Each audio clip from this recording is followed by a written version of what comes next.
Hey സിനിഫൽസ്, അപ്പോൾ എല്ലാവർക്കും എൻ്റെ ചാനലിൽ സ്വാഗതം. നമ്മുടെ ഡി എസ് തെറയുടെ ഒരു അപ്ഡേറ്റ് ഉണ്ട്. നമ്മുടെ പ്രണവ് മോലാബ് അഭിനയിച്ച ഈ സിനിമ അങ്ങനെ 50 കോടി നേടിയിരിക്കുകയാണ്.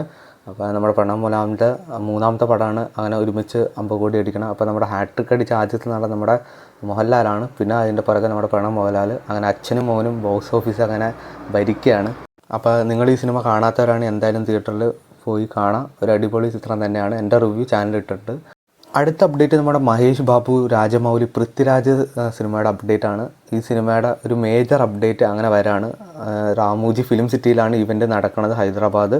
നവംബർ 15 വൈകിട്ട് 6 മണിയോടെ നമുക്ക് ജിയോ ഹോട്ട്സ്റ്റാറിൽ അതിൻ്റെ ലൈവ് കാണാൻ പറ്റും.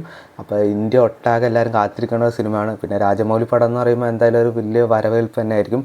എന്തായാലും ബാഹുബലി പോലെ നല്ലൊരു ചിത്രം തന്നെ ആവട്ടെ. ഈ സിനിമയുടെ ടൈറ്റിലും പിന്നെ ഒരു ചെറിയൊരു ടീസറിൻ്റെ അപ്ഡേറ്റ് ആണ് വരാൻ ഇരിക്കുന്നത്. എന്തായാലും ടൈറ്റിൽ മിക്കവാറും വാരണാസിയിൽ നിന്നായിരിക്കും വരാൻ ചാൻസ്, എൻ്റെ ഒരു പ്രഡിക്ഷനാണ്. അപ്പോൾ നിങ്ങൾ ഈ സിനിമയ്ക്ക് വേണ്ടി വെയിറ്റ് ചെയ്യേണ്ടത് ജസ്റ്റ് ഒന്ന് കമൻറ്റ് ചെയ്തേരെ.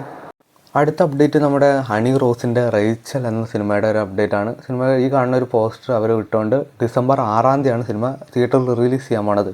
എന്തായാലും നല്ല കിടിലൻ പോസ്റ്ററാണ്. നമ്മുടെ ഹണി റോസിനെ കൂടാതെ നമ്മുടെ ചന്തു സലീമുണ്ട്, പിന്നെ ജാഫർ ഇടുക്കി ഉണ്ട്. അപ്പോൾ എന്തായാലും സിനിമ നല്ലൊരു സിനിമ ആവട്ടെ.